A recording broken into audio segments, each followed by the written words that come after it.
Glória a Deus. Você que está com sua Bíblia por perto aí. Vou estar lendo lá em 1 João, no capítulo 2, no verso 5. Vou estar fazendo algumas leituras aqui no decorrer da pregação. Aproveitando que hoje é quinta-feira. Quinta-feira é dia da gente se aprofundar um pouco mais na palavra. 1 João, no capítulo 2, verso 5, fala assim: Mas, se alguém obedece à sua palavra, nele verdadeiramente o amor de Deus está aperfeiçoado. Desta forma, sabemos que estamos nele. De que forma?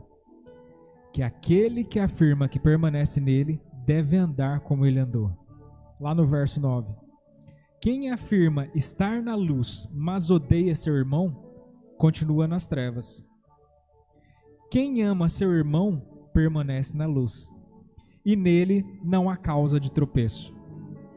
Mas quem odeia seu irmão, está nas trevas e anda nas trevas.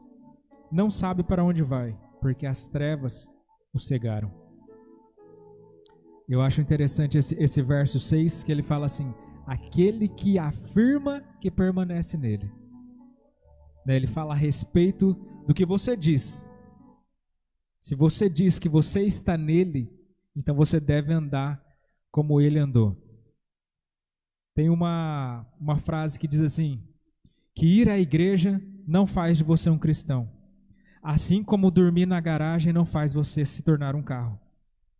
Então o que nós devemos entender é que não importa o que nós ouvimos. O que importa é como nós respondemos àquilo que nós temos ouvido. Na última vez que eu preguei, no último domingo, eu falei um pouco a respeito de voltar à origem. E hoje eu quero me aprofundar um pouco mais a respeito desse tema, falando a respeito das duas naturezas. E para que a gente possa dar o nosso pontapé inicial, eu vou abrir lá em Gênesis. Gênesis no capítulo 25.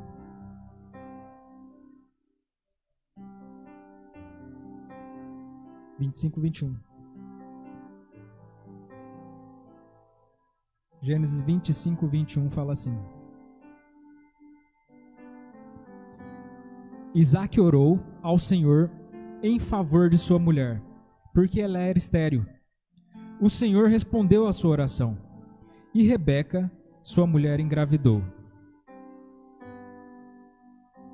Os meninos se empurravam dentro dela, pelo que disse: Por que está me acontecendo isso?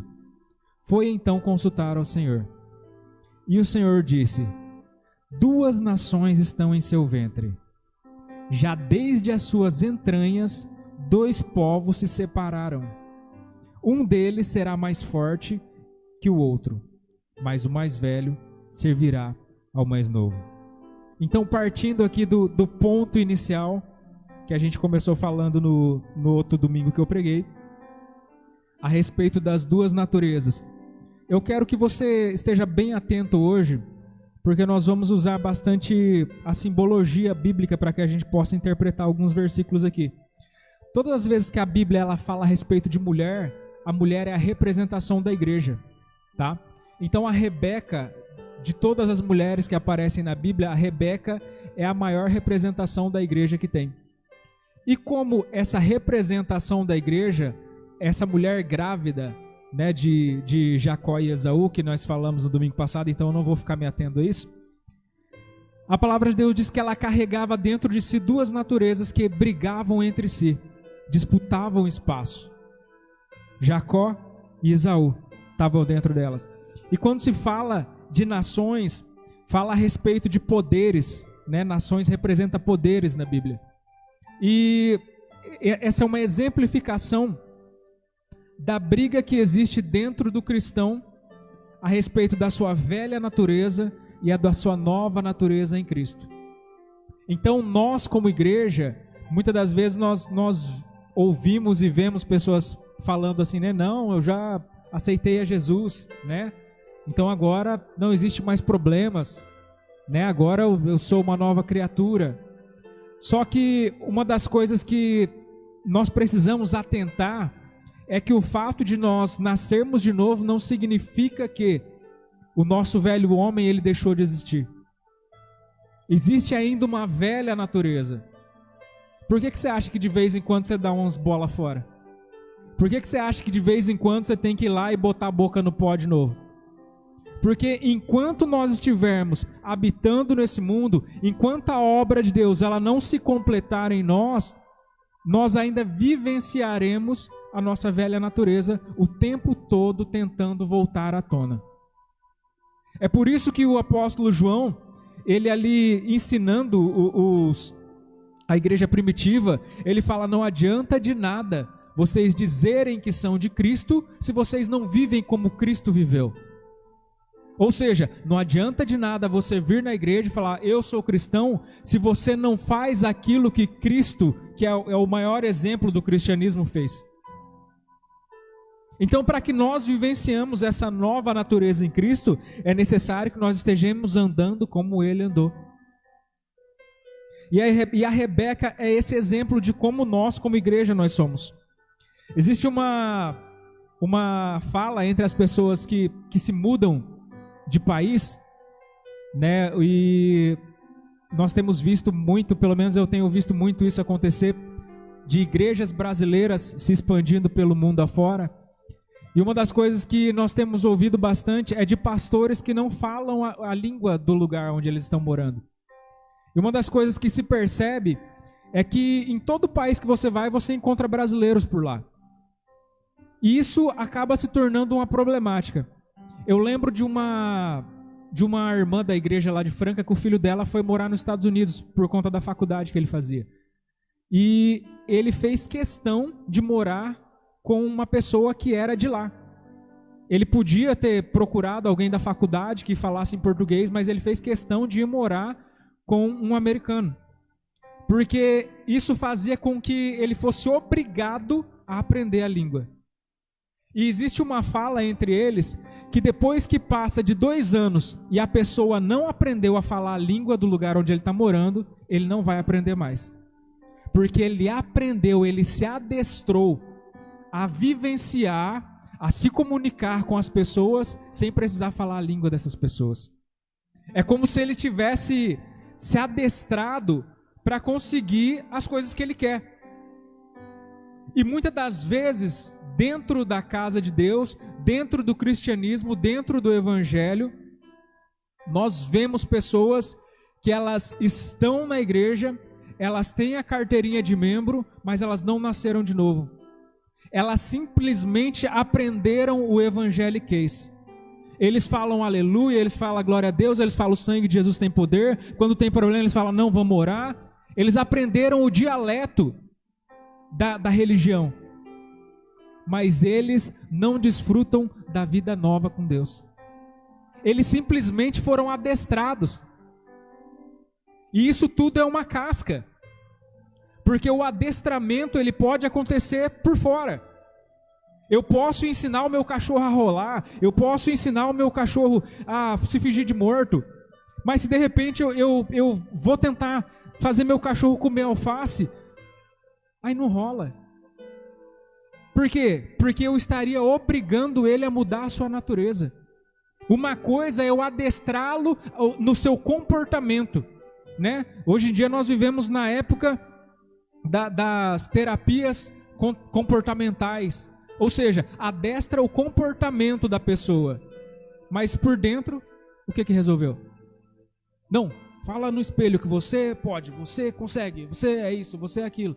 Mas por dentro não sou nada, não posso nada, não consigo nada. Então é um adestramento. Só que a natureza continua a mesma. Isso é uma das coisas que mais acontece. Nós temos o costume de chamar esse tipo de gente na igreja de crente velho. O crente velho é uma pessoa que ele não teve a sua natureza mudada.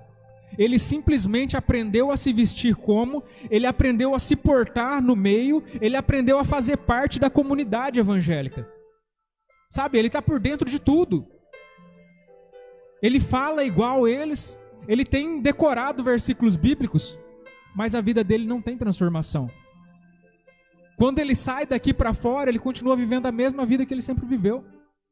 Nunca houve uma mudança de natureza. O velho homem sempre esteve lá, só que ele foi adestrado. Ele foi adestrado para poder participar dessa nova comunidade. Então a palavra-chave aqui é conversão. Quando a pessoa ela aprende, ela simplesmente adestra comportamentalmente. Agora, quando a pessoa se converte, aí ela está aberta para uma transformação. Tudo aquilo que muda pode voltar. Agora, aquilo que se transforma nunca mais volta ao seu estado original. Sabe, você nunca vai ver uma borboleta saindo do casulo e depois voltando para dentro. Por mais que às vezes ela fale, nossa, eu não queria voar, eu quero voltar a ser um largato, ela não consegue mais voltar, porque aconteceu uma transformação. Agora a mudança, hoje eu estou mudado, mas amanhã eu posso voltar a ser o que eu era antes. Nossa, como que o Juninho está mudado, né?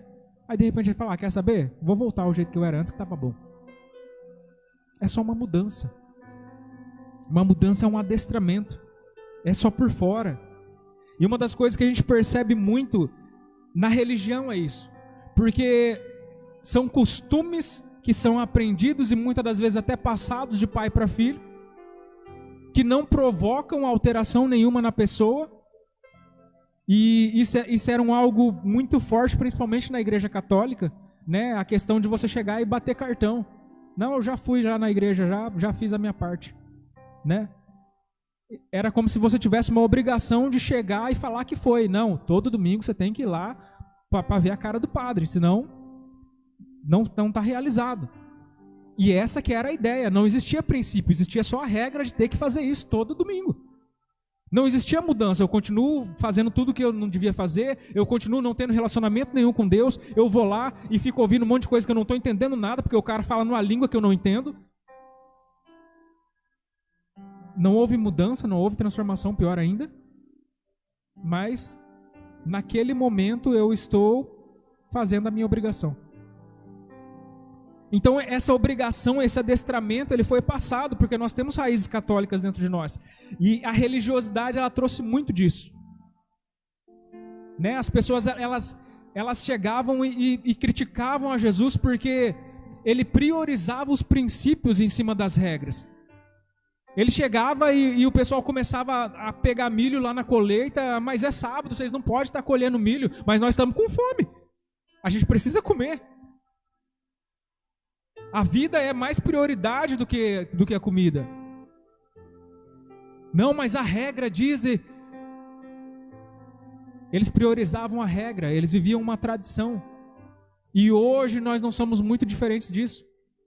Nós priorizamos a tradição, nós priorizamos a regra, nós priorizamos aquilo que sempre foi, sem saber o porquê que foi, o porquê que é até hoje.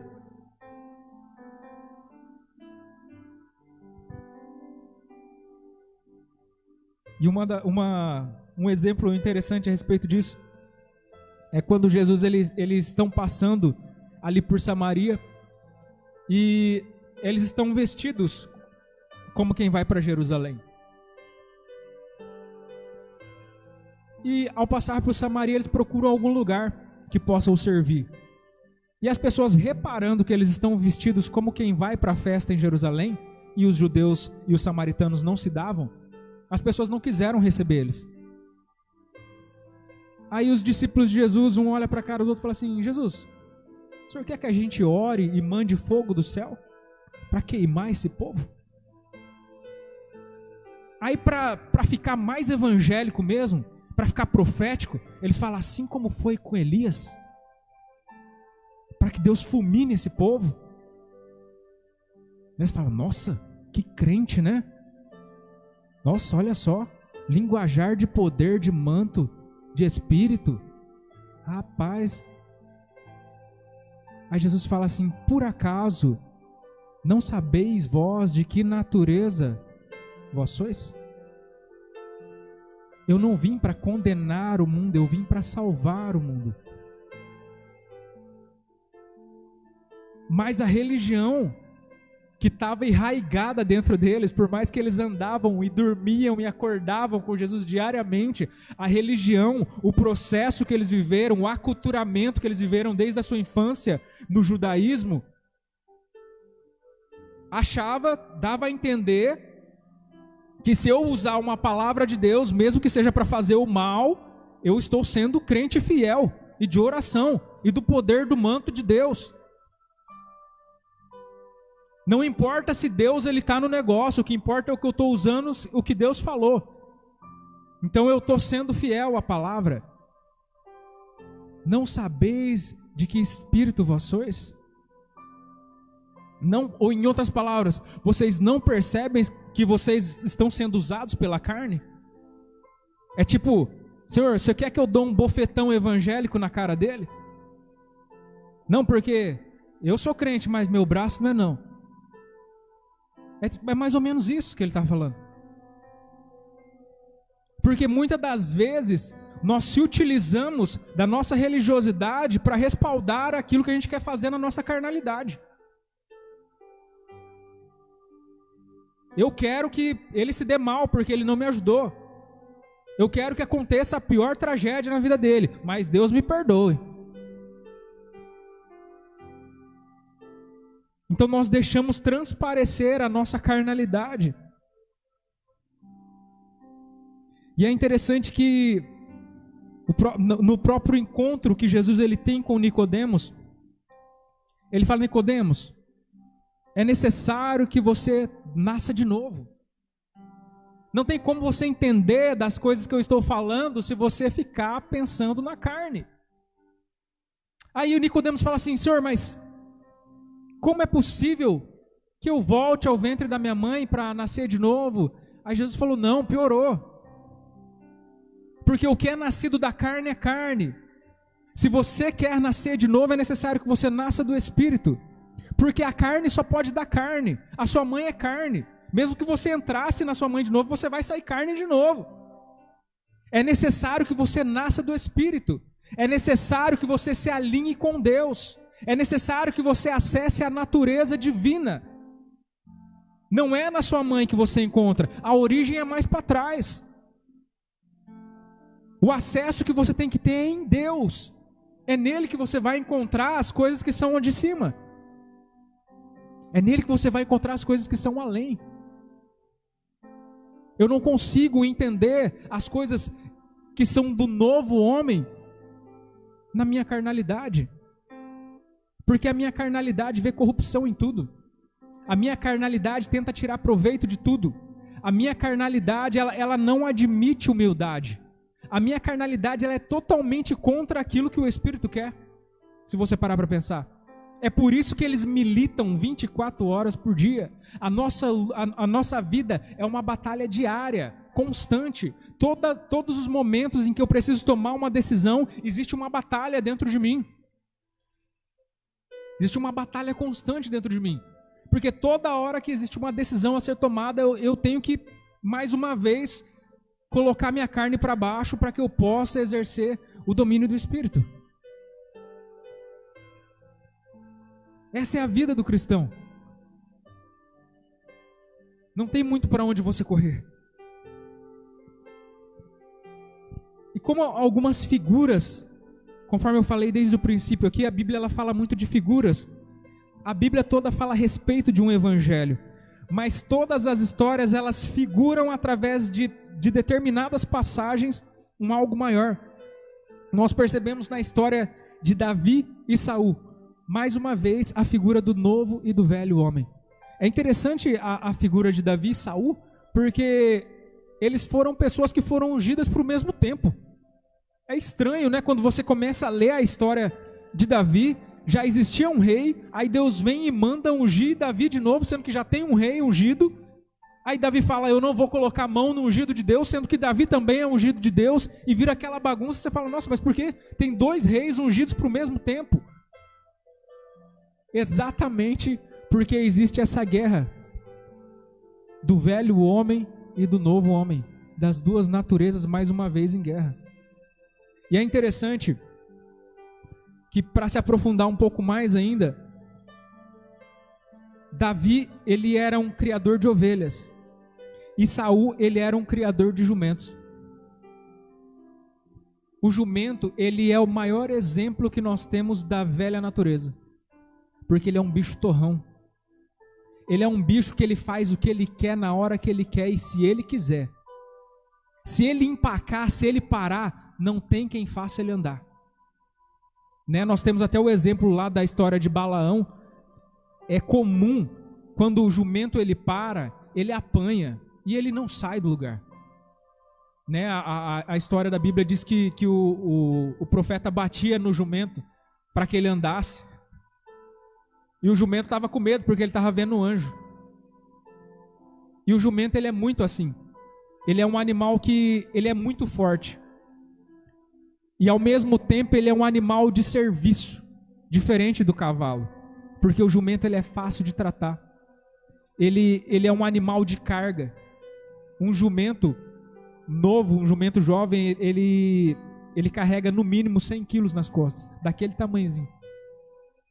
Então ele é um animal que, se ele não vai com a sua cara, não adianta. Eu estava até vendo um estudo a respeito de como que se doma um jumento, e eu nem vou falar porque é demorado demais. Mas existe essa diferença a respeito de Saul e de Davi. Um representando a nova natureza, na personificação ali do animal de ovelha, né? Como um símbolo de sacrifício, como um símbolo de sujeição. E por um outro lado, Saul, com toda a característica de rei que ele tinha, porque ele tinha cara de homem de guerra, só que por um outro lado representado pelo jumento, que era um animal que ele não cooperava. Se a gente for um pouco mais além, nós encontramos Marta e Maria. Marta e Maria são outros dois personagens que personificam a velha e a nova natureza. A palavra de Deus diz que Marta, ela tentava fazer as coisas. Maria se sujeitava aos pés de Jesus. Marta, ela falava, não, a gente tem que fazer, a gente tem que isso, a gente tem que aquilo. Enquanto Maria, ela simplesmente estava disposta a adorar e fazer aquilo que Jesus mandava ela fazer. Então nós percebemos no decorrer da Bíblia, eu podia fazer uma pregação só falando a respeito de personificações a respeito dessa questão. Mas o nosso tempo com certeza não dá. Mais uma vez, na questão de Marta e Maria, nós vemos a questão da mulher, da representação da igreja que carrega essas duas naturezas. Uma natureza do velho homem, que é essa natureza de que Jesus, manda essa folgada da Maria vir aqui me ajudar. Da velha natureza, não, eu conquisto com a minha força, eu faço porque eu sou bom, eu posso, se eu quiser eu faço, se eu não quiser eu não faço. E por outro lado, a nova natureza, que é a natureza da sujeição, da Maria que se assentava ali nos pés de Jesus e simplesmente queria receber da parte de Deus, né? E uma das coisas que é importante da gente falar, já que nós estamos se aprofundando a respeito disso, é que aqui cai muito por terra a respeito do dualismo que mais uma vez a tradição ela veio trazendo, né? O dualismo de que tudo é a respeito do bem e do mal, tudo é a respeito do preto e do branco, ou você é bonzinho ou você é mau. Isso é uma coisa que cai por terra quando a gente começa a se aprofundar. Isso é legal da gente falar quando as pessoas não entendem nada a respeito de Deus. Não, Deus é bom, o diabo é ruim e tal. Só que a Bíblia não é a respeito de Deus e do diabo. O diabo não é o inimigo de Deus. Inclusive o Martinho Lutero fala que o diabo é o diabo de Deus. Né, o pastor pregou aqui a respeito, na quinta-feira, a respeito de Jó. E Deus usando do diabo para fazer a obra. Né? Então até o diabo é o diabo de Deus. Então a Bíblia não é a respeito de uma briga entre Deus e o diabo. Não existe quem consiga brigar contra Deus, sabe? Então você percebe através das naturezas que a nossa guerra ela não é contra o diabo. A nossa guerra é contra nós mesmos. Essa dualidade que muitas das vezes a gente tenta colocar, ou é 8 ou é 80, isso não existe. A nossa guerra é contra nós mesmos todos os dias. Nós precisamos enfrentar os nossos medos, nós precisamos enfrentar esse velho homem que tenta levantar todo dia e nós precisamos colocar ele para baixo, colocar ele no lugar dele. Sabe, lembrar ele que nós já não somos mais o mesmo. E só para finalizar, essas personas aqui que a gente acabou colocando, o próprio Jesus, um Deus e um homem, né? Uma natureza humana e uma natureza divina. E na sua natureza humana, ele padecia das mesmas coisas que nós padecemos. Ele também tinha essas loucas de ter que fazer decisões que iam contra a sua vontade humana. Você acha que era da vontade humana dele caminhar sem parar, ao invés de viver uma vida comum e normal, igual de todo mundo, sair fazendo a obra de Deus, correndo risco de morte o tempo todo? Se você for parar pela vontade humana, não. Só que ele mostrou, Jesus ele é o maior exemplo a ser seguido, né? Paulo ele fala assim: sede meus imitadores, assim como eu sou de Cristo. E eu vou mais além, eu falo assim: não seja imitadores de Paulo, seja de Cristo mesmo, porque ele mesmo já veio para nos deixar o exemplo. Jesus, não bastasse tudo aquilo que ele disse, ainda existe o que ele fez, porque ele, sendo homem, ele demonstrou que é possível servir ao propósito divino mesmo sendo homem, mesmo nascendo de mulher. Ele mesmo se referia a si mesmo como filho do homem, porque ele era nascido de mulher. Ele passou pelos mesmos problemas que a gente passou. Na verdade, ele passou por todas as aflições que um ser humano pode passar. Não existe um ser humano que possa reclamar e falar assim: ninguém passou por o que eu passei. Jesus ele passou por todos os tipos de aflição que o ser humano passa, para que no final ele pudesse ser vitorioso em cima de todos os problemas.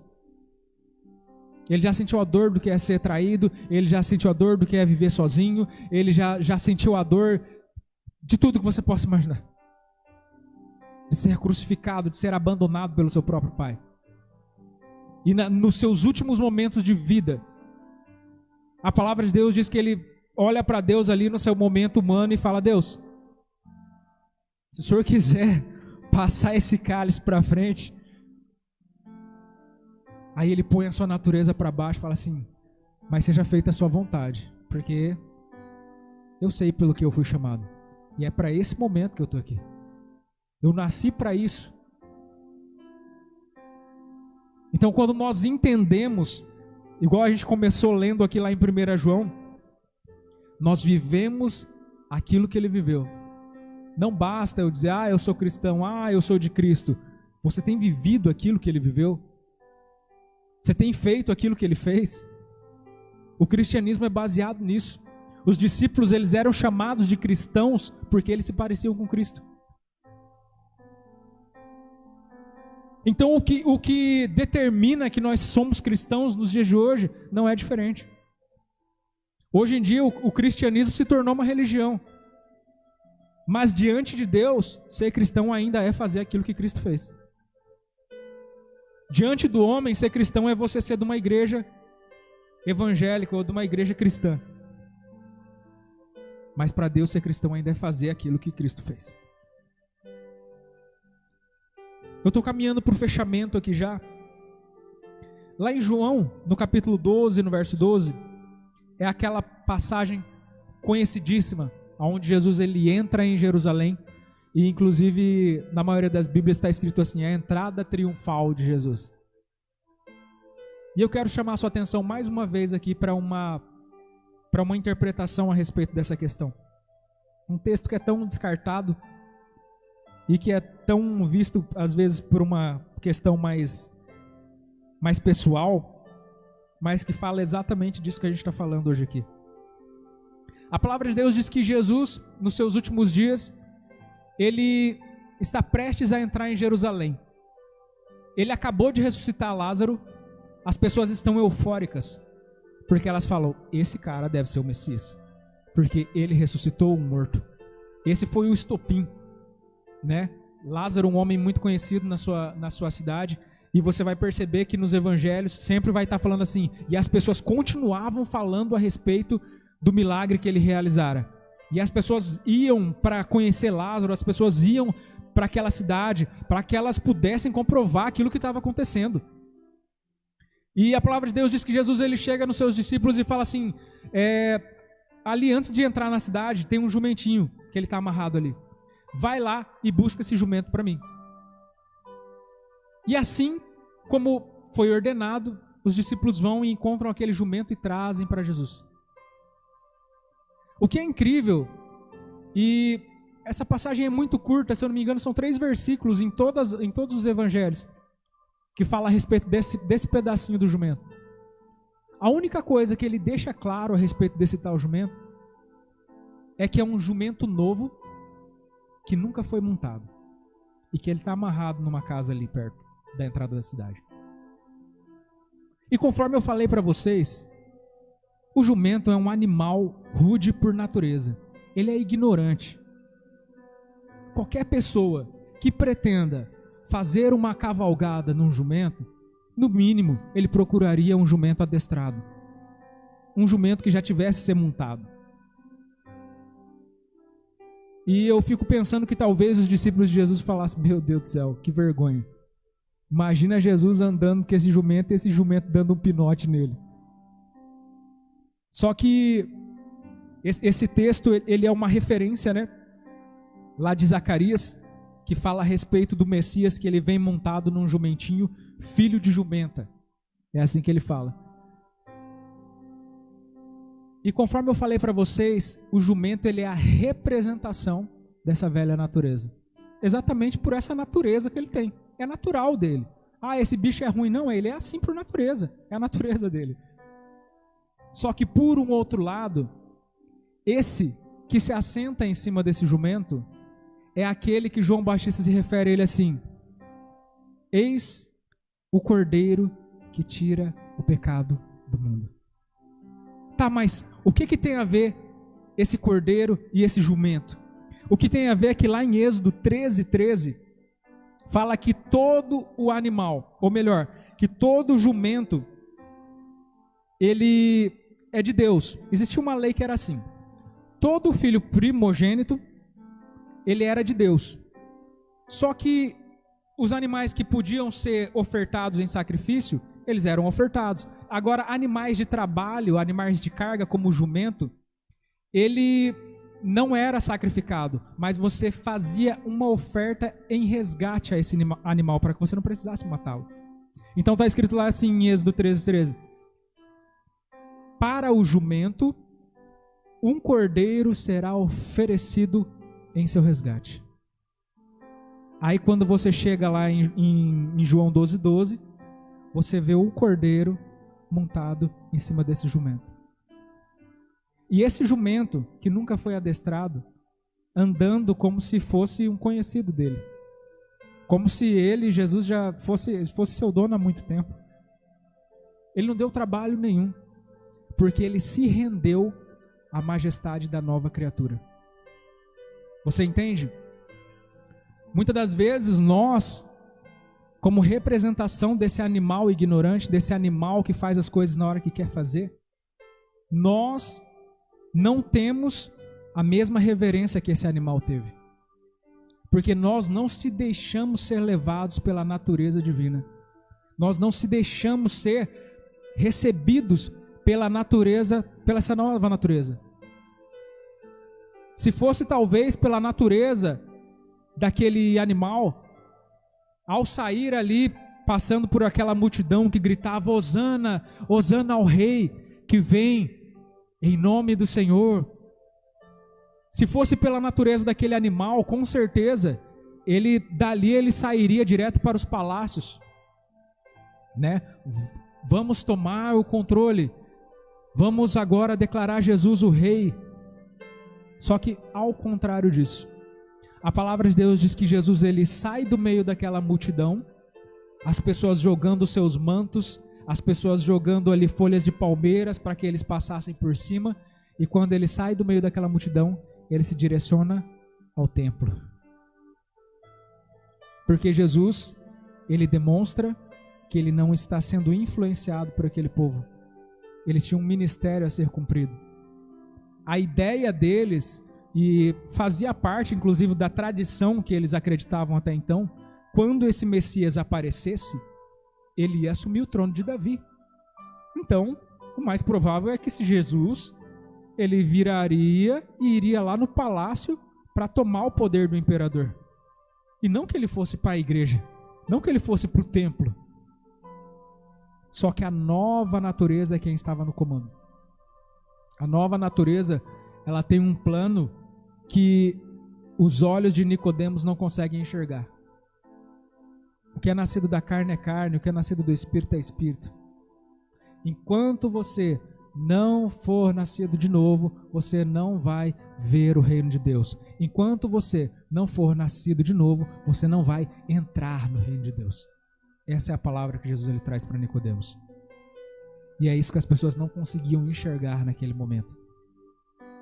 O entendimento daquele animal de se permitir ser conduzido pelaquela nova natureza. É o que demonstra para nós nos dias de hoje o que ele pretende fazer com a gente. Aquele animal inválido, aquele animal que aos olhos das pessoas não tinha muito valor. Mas ele se tornou um ícone na história. Todas as vezes que se fala a respeito de Jesus, se fala de um certo jumentinho que não era adestrado, mas que entrou com Jesus em Jerusalém. Na sua chegada triunfal. Todo jumento será resgatado por um cordeiro. E só para que eu possa fechar aqui,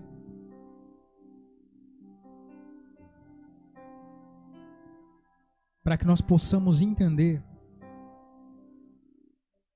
que muitas das vezes torna-se estranho, né? Dizer, nossa, eu estou indo na igreja, mas o Júnior veio e falou que tem uma natureza ainda dentro de mim. Eu acho muito lindo e até desconcertante que lá em Lucas, no capítulo 22, no verso 32, está acabando já o livro de Lucas, né? Você pensa que está tudo resolvido. Aí Jesus ele vira para Pedro e fala assim, Pedro, quando você se converter, fortalece os seus irmãos. Tipo, pensa como que estava a cabeça de Pedro naquele momento. Jesus, eu estou andando com o Senhor faz 3 anos. Eu acompanho o seu ministério desde que começou. Como assim, quando te converter? Eu sou aqui dos principais aqui dos seus apóstolos. Como assim se converter? Isso é uma das coisas que Jesus talvez ele está falando para nós nessa noite. Não é a respeito da minha religião, não é a respeito das tradições que eu tenho seguido até então. É a respeito de uma nova natureza que esteja vigorando em mim. Sabe, quando a gente começa a entrar na vida particular das pessoas, eu estava até comentando com a Esther esses dias, o fato das pessoas me contarem das intimidades delas, ao mesmo tempo me dá medo, porque você se torna portador de segredos e de coisas inimagináveis. E nós como seres humanos, nós temos algo de se comparar, né? Então você fala, ufa, a minha vida está uma bênção, né? A minha situação está uma bênção em comparação ao que essa pessoa está vivendo. Eu achava que eu tinha um problema, mas agora eu já não tenho mais. O problema é nada comparado a isso. E por um outro lado, nós sentimos como se nós fôssemos participantes da vida daquela pessoa. A ideia é que a pessoa seja restaurada, seja curada, seja sarada. E dessa forma, sejamos participantes desse momento, desse benefício para a vida da pessoa. E muitas das vezes, a gente vê pessoas que você não acredita, sabe? Talvez pareça muito clichê a gente falar a respeito de nova criatura, a gente falar a respeito de vir na igreja não quer dizer que você é um cristão. Sabe, mas quando a gente começa a ver pessoas que você acha que são, uau, pessoas incríveis, nossa, pessoa do reino, pessoas de Deus. E no fim você descobre que essas pessoas, elas têm uma armadura, elas têm uma casca. Sabe Naamã? A história de Naamã? Que chegava diante do rei, era o generalzão, todo mundo batia continência para ele, aonde ele chegava o povo se rebaixava a cabeça. Sabe, o cara era o cara quando ele estava com a sua armadura, porque quando ele chegava em casa, ele tinha que ficar em isolamento, porque ele era podre, ele fedia, ele era mal visto. Não mal visto por ser uma pessoa ruim, mas mal visto porque era feio de olhar. A sua carne era podre. E muitas das vezes, quando a gente entra na intimidade das pessoas, a gente acaba descobrindo isso. Que por mais que na igreja a pessoa vista um terno de linho italiano, e todo mundo fala assim, nossa, aquele ali... Só que quando a pessoa abre a intimidade para você, você descobre... Meu Deus, vida nova urgente, nova natureza, por favor. Porque a pessoa, nem ela mesma não percebe que ela simplesmente adestrou a velha natureza dela. 20 anos de crente, 30 anos de crente, e até hoje nunca foi transformado. Simplesmente se adequou aos costumes locais. Nunca permitiu que Deus entrasse e fizesse morada. Nunca permitiu, igual aquele jumentinho, que a nova natureza assentasse sobre ele e tomasse o rumo da sua história.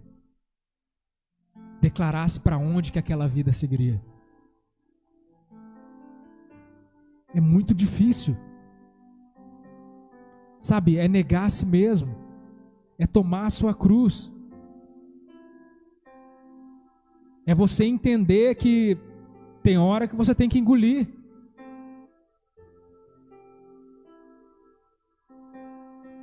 Mas isso faz parte do nosso relacionamento, da nossa vida com Deus. É isso que faz de nós cristãos. Sabe, se você tiver um tempo, depois leia as epístolas de Pedro, num tempo de igreja perseguida. Pedro tentando alimentar as pessoas e falando, segura firme, aguenta firme. Que a nossa vitória, ela já foi declarada. Mas nós precisamos continuar, nós precisamos lutar, nós precisamos batalhar, e é contra nós mesmos. Nós não podemos recuar. Nós temos que avançar em Cristo a cada dia. Nós precisamos subir de nível. Eu não posso ficar a vida inteira aqui falando, ai, Deus e o diabo, Deus e o diabo. Eu preciso subir de nível. É por isso que de vez em quando eu preciso parar de dar um leitinho e preciso dar uma comidinha mais dura para você comer. Porque Deus, Ele nos chama para que nós sejamos filhos adultos. Ele nos chama para que nós possamos acessar aquilo que Ele tem. E Ele só vai entregar aquilo que Ele tem para filhos que estão preparados para receber.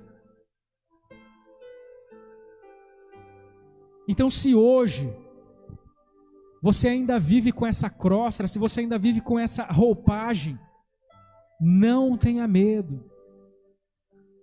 Sabe, engula esse orgulho. Faça assim como Naamã fez. Retire toda essa armadura na frente de quem for preciso retirar. Para que aconteça a restauração. Para que aconteça a transformação. Para que haja uma novidade de vida, uma natureza nova. Na natureza nova eu não preciso mais adestrar para que a pessoa faça alguma coisa. Ela sente a necessidade. É por isso que eu fico falando para a igreja, leia a Bíblia, leia a Bíblia. E a igreja fala, meu Deus, de novo esse negócio de ler Bíblia? Não aguento mais. Ler Bíblia o quê? Não faz sentido. Não faz sentido para uma pessoa que tem uma natureza de Netflix querer ler a Bíblia. Eu me alimento de coisas mundanas. Se você continuar lendo o capítulo que a gente leu do 1 João aqui, ele vai continuar falando a respeito das coisas que você tem que se apartar. A gente falou simplesmente de odiar o irmão, mas ele continua falando de um monte de coisa. Não faz sentido. Sabe, é igual o pastor fala, não faz sentido eu ficar cobrando da igreja, vocês ficavam lá pulando carnaval a madrugada inteira, mas não conseguem ficar na igreja 1 hora. Não faz sentido, porque ele está alimentando a natureza humana numa questão mundana. Agora, para estar na igreja, para estar executando a obra de Deus, é necessário que você esteja na nova natureza, porque senão você não sente prazer nisso. Não faz sentido. Não faz sentido eu ler a Bíblia se a nova natureza não estiver ativada em mim, não me alimenta. Eu preciso estar sempre ali puxando a roupa do pastor, falando: pastor, dá uma palavra para mim. Pastor, ora por mim. Tem um profeta lá, profeta, fala o que Deus quer para mim. Por quê? Porque eu não consigo acessar a Deus. Deus se torna um juiz que toda vez que eu me aproximo dele eu tenho medo. Porque eu sei que eu só faço coisas erradas e coisas desagradáveis aos olhos dele. Então quanto mais eu me aproximo dele, mais eu tenho medo. Só que mais cedo ou mais tarde a gente tem que vencer esse medo. Mais cedo ou mais tarde a gente tem que mortificar essa carne. Cara, a sua carne ela treme diante de Deus.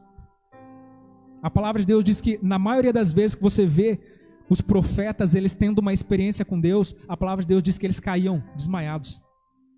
Porque a nossa carne ela não suporta a glória de Deus. Por isso que é necessário que nós estejamos em novidade de vida com Deus. É necessário que nós estejamos ligados à videira. É necessário que nós estejamos nele, para que nós possamos realizar e vivenciar essa vida. Eu quero que você fique de pé. Você que está na sua casa aí também.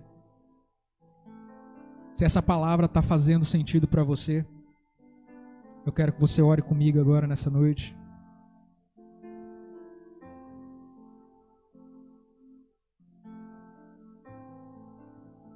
Deus ele não veio para estabelecer uma religião. Deus ele não veio para dizer que ele foi o maior filósofo que já pisou nessa terra. Ele não veio para estabelecer uma forma de viver.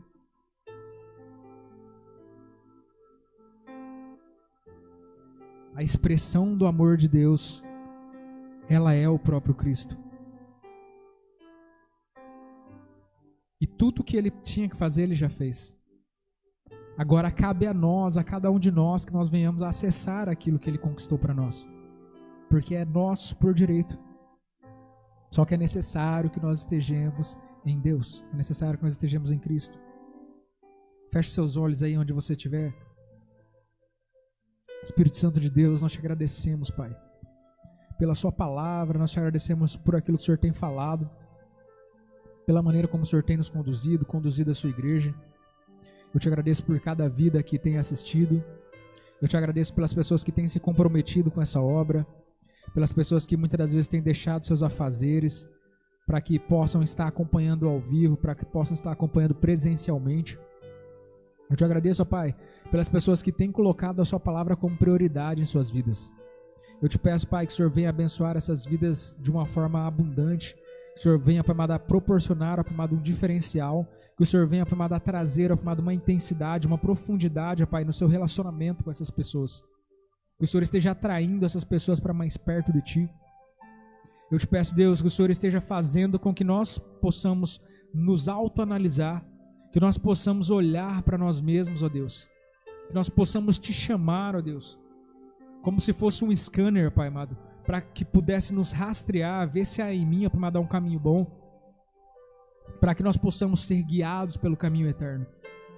Eu te peço, Pai, que o Senhor esteja mostrando para nós aquilo que muitas das vezes nossos olhos pecaminosos não conseguem ver, aquilo que muitas das vezes nós temos feito que Te desagrada, aquilo que muitas das vezes nós temos feito que nos afasta de Ti, aquilo que muitas das vezes, ó Pai amado, tem nos atrapalhado de alcançar aquilo que o Senhor está nos oferecendo. A sua palavra diz que as suas mãos, elas estão estendidas. Só que muitas das vezes nós não estamos conseguindo alcançar isso que o Senhor está nos dando, porque ainda nós não estamos preparados. Eu te peço, Pai, que o Senhor esteja abençoando de maneira que nós venhamos a descascar, ó Pai amado, toda essa casca, tudo isso, ó Pai amado, que tem nos atrapalhado de viver essa novidade de vida que o Senhor tem para nós. Que nós possamos acessar, ó Pai amado, a vida em Cristo.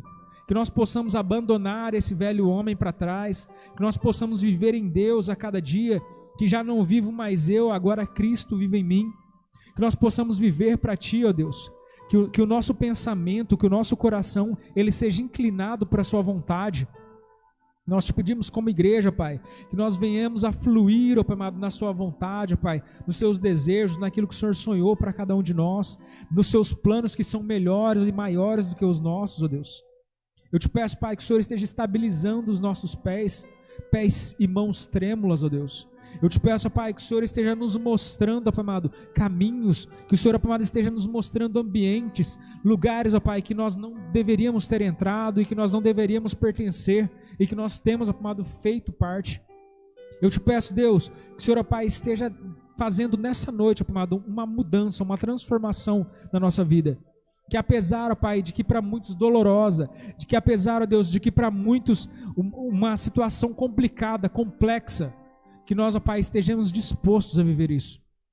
Que nós possamos, ó Pai, estar vivendo, ó Pai amado, esse rebuliço, assim como foi lá em Ezequiel, se for necessário, para que as coisas elas venham a se encaixar no seu devido lugar, para que nós possamos viver aquilo que o Senhor tem para que nós vivamos. Eu te peço, Deus, que a sua nova natureza ela seja um algo real, um algo normal nas nossas vidas, ó Deus. Que nós possamos fazer assim como aquele animal, ó Deus, e permitir que o Rei dos Reis, que aquele que tira o pecado do mundo, venha se apossar da nossa vida e nos fazer para Ele aquilo que Ele quer. Eu te peço, Pai, que o Senhor esteja abençoando a vida de cada um aqui em particular, cada pessoa que está assistindo, Pai amado, esse vídeo. Eu te peço que o Senhor esteja se fazendo presente nesse ambiente, que o Senhor, Pai amado, esteja mudando mentalidades, que o Senhor esteja destruindo fortalezas mentais, que o Senhor, Pai amado, esteja se fazendo presente nessas vidas, que assim como o pastor, Pai amado, leu aqui no começo do culto, que essas pessoas estejam abrindo seus corações e permitindo que o Senhor venha entrar, que o Senhor venha cear e mais do que isso, que o Senhor venha morar, ó Pai amado, dentro de nós, ó Deus. Eu te peço, Pai amado, que o Senhor esteja abençoando a família de cada um que aqui se encontra, os problemas, ó Pai amado, que nós deixamos para trás, que o Senhor, Pai amado, esteja desfazendo todo laço, quebrando toda algema, toda amarra esteja sendo desfeita nesse momento, ó Pai amado. Nós repreendemos todo mal, tudo aquilo que não vem de Ti, tudo aquilo que tem nos atrapalhado, tudo aquilo, ó Pai amado, que tem deixado a nossa visão embaçada. Nós repreendemos no nome de Jesus, ó Pai, e nós determinamos toda a bênção, toda a sorte de bênção e a vitória, ó Pai amado, que o Senhor já tem preparado para cada um de nós, no nome de Jesus, ó Pai. Nós te agradecemos no nome de Jesus como igreja, Pai. Amém.